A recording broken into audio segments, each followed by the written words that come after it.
Relatório da Comissão Julgadora.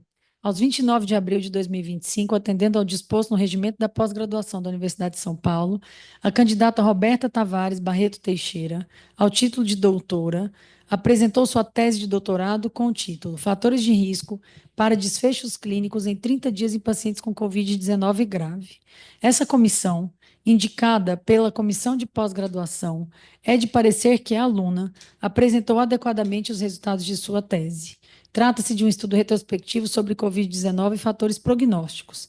A aluna respondeu de forma correta à arguição, atendendo os requisitos do programa de pós-graduação em cardiologia da Faculdade de Medicina da Universidade de São Paulo.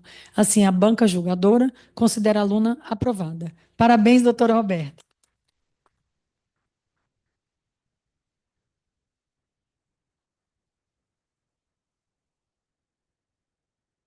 Vai querer falar alguma coisa, não, Beto? Quer falar alguma coisa? Tá nervosa?